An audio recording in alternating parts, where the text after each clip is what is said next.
May mga tao na kahit hindi nagsasalita, nakakakuha agad ng atensyon. Hindi naman sila sobrang gwapo, hindi rin sila sikat, pero may kakaibang presensya sila, yung tipong hindi mo maipaliwanag pero gusto mong mapalapit sa kanila. Mapapanganga ka na lang sa paraan ng kilos nila, sa pananalita nila, sa tingin pa lang nila. Tanong mo siguro, anong meron sila na wala ka? Ngayong video, pag-uusapan natin ang mga sikreto ng mga taong marunong sa tinatawag na art of seduction at kung paano nila ginagamit ang mga prinsipyo ng power para makuha ang gusto nila, hindi sa pamimilit kundi sa impluwensya. Inspirado ito sa mga aklat ni Robert Greene na The Art of Seduction at 48 Laws of Power. Kaya kung gusto mong maging lalaki na hindi basta-basta tinatapakan at gusto mong malaman kung paano maging kaakit-akit pero mapanganib, panoorin mong mabuti ang video na to dahil pagkatapos nito hindi ka na magiging katulad ng dati.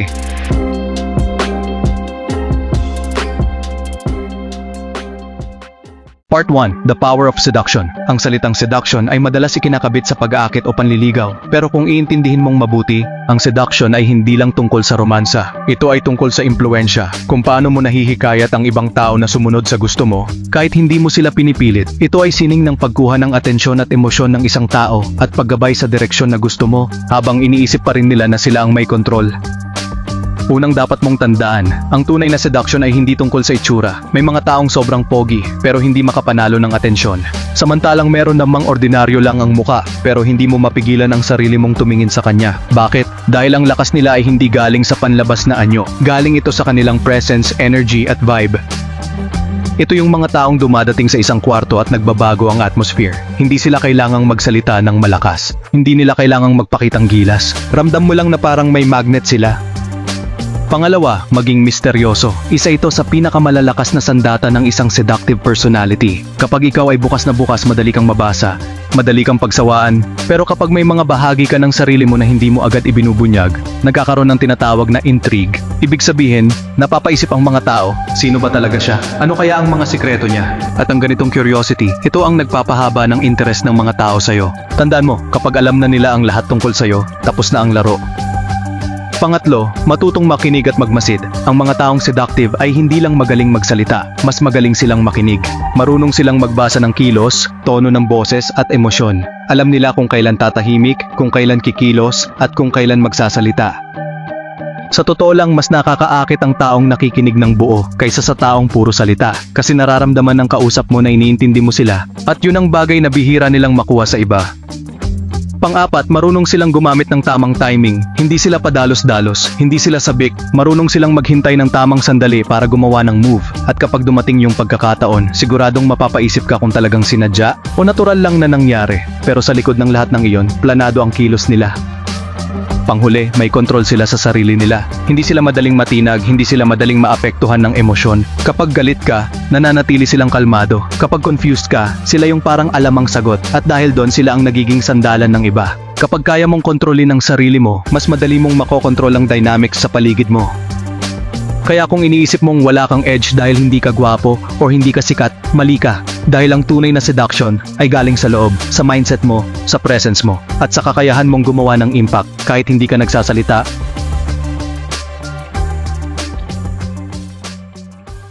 Part 2. Power Dynamics. Kung ang seduction ay tungkol sa emosyon, ang power naman ay tungkol sa kontrol.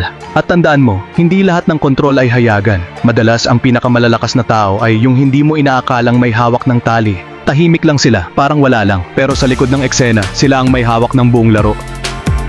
Unang prinsipyo, itago mo ang tunay mong intensyon. Sa tuwing may gusto kang makuha, maaring respeto, oportunidad, o isang tao, huwag mong ipakita agad ang tunay mong plano. Dahil sa sandaling malaman nila ang gusto mong gawin, magiging alerto na sila. Maglalagay na sila ng depensa, pero kung gumalaw ka ng parang walang pakay, magiging kampante sila, at doon ka magkakaroon ng advantage. Sabi nga ni Robert Greene, disarm with strategy, not confrontation. Halimbawa, gusto mong makuha ang tiwala ng isang tao. Kung sobrang obvious ka, baka isipin nila may kapalit. Pero kung dahan-dahan mong ipinapakita ang value mo, at hindi mo sila binibigyan ng dahilan para magduda, mas mabilis kang makakapasok sa inner circle nila. Yun ang tinatawag na invisible influence. Pangalawa, gumamit ng unpredictability.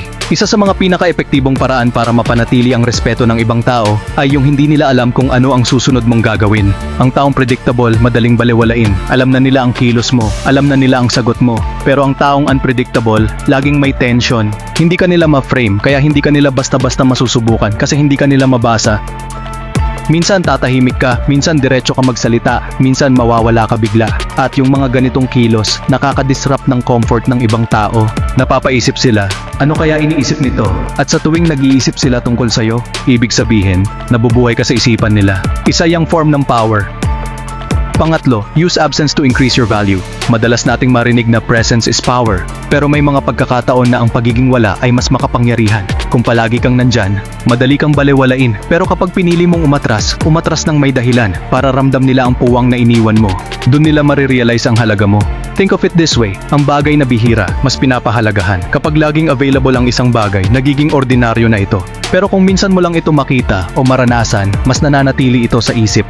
Ganun din sa tao, huwag kang maging omnipresent, piliin mo ang sandaling lalabas ka, at siguraduhin mong paglabas mo impactful. Pang-apat, magpakita ng kontrol sa sarili. Ang taong may disiplina sa sarili ay laging nagmumukhang may kapangyarihan sa mata ng iba. Sa gitna ng tensyon, kalmado ka. Sa gitna ng kaguluhan, nakangiti ka pa rin. At kapag lahat ng tao ay nagpapanik, pero ikaw kalmado pa rin, ikaw ang tinitingala. Dahil sa paningin nila, ikaw ang may hawak ng direksyon. Next level na ang mindset mo kung naiintindihan mo ang mga prinsipyo ng power. Kasi habang ang iba ay nagpapasikat para mapansin, ikaw tahimik lang pero hawak mo ang kontrol. At sa mundong puno ng ingay, ang katahimikan mo ay ang tunay mong lakas. Part 3. Applying in real life. Ngayong alam mo na ang prinsipyo ng seduction at power, ang tanong, paano mo ito magagamit sa totoong buhay? Dahil walang saysay ang kaalaman kung hindi mo naman ito isinasabuhay. Dito natin tatalakayin kung paanong sa simpleng araw-araw na kilos, pwede mong gamitin ang mga ito para iangat ang sarili mo, hindi sa panlalamang, kundi sa pamamagitan ng pagiging mas matalino, mas maamo, pero mas mapanganib. Una, simulan mo sa sarili mo. Ang pinakaunang tao na dapat mong akitin at kontrolin ay ikaw mismo. Kaya mo bang pigilan ang sarili mong mag-react agad sa criticism? Kaya mo bang manatiling kalmado kahit nasasaktan ka o naiinsulto? Kaya mo bang i-hold ang opinion mo kahit alam mong tama ka? Dahil mas mahalaga ang disiplina kaysa ego? Dahil kung hindi mo kayang hawakan ang sarili mong emosyon, paano mo mahahawakan ang dynamics ng ibang tao? Tandaan mo, ang mastery sa sarili ay foundational. Kapag master mo na ang sarili mo, mas madali mong mararamdaman kung kailan ka dapat magsalita, kailan tatahimik, kailan pupunta, at kailan lalayo. At yun ang tunay na edge mo. Pangalawa, ayusin mo ang presence mo. Hindi ito tungkol sa mamahaling damit o pagyayabang.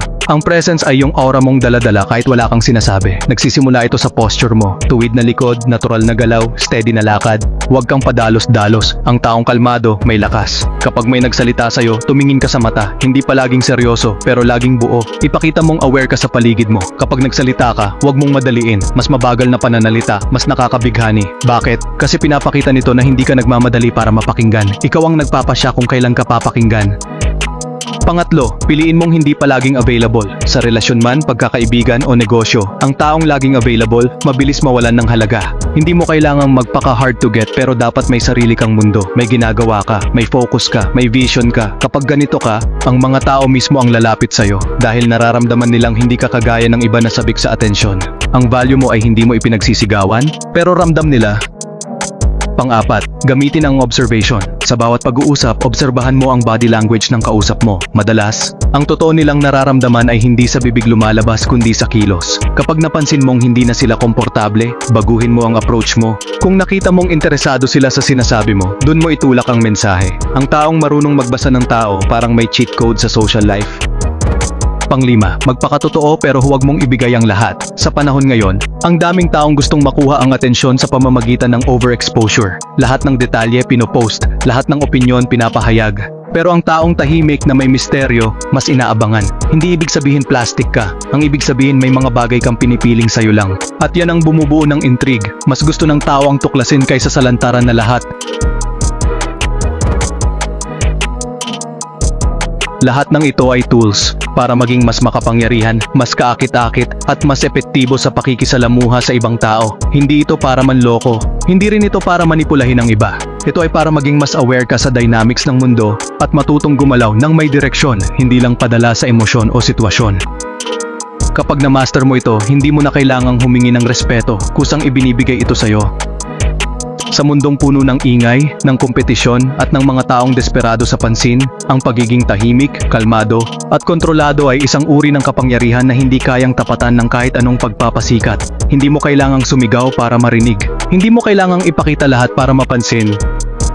Ang tunay na lakas ay nasa likod ng katahimikan. Ang tunay na galing nasa likod ng disiplina. At ang tunay na karisma, hindi basta pinapanganak, ito ay pinupulido araw-araw sa pamamagitan ng self-mastery, tamang mindset at maingat na pagkilos. Kaya simula ngayon, huwag mong hayaan na ikaw ang laging hinuhubog ng mundo. Maging ikaw ang magdesisyong humubog ng sarili mong presensya. Isang presensyang hindi basta nakakalimutan at isang katauhang may impluensyang hindi mo kailangang ipilit.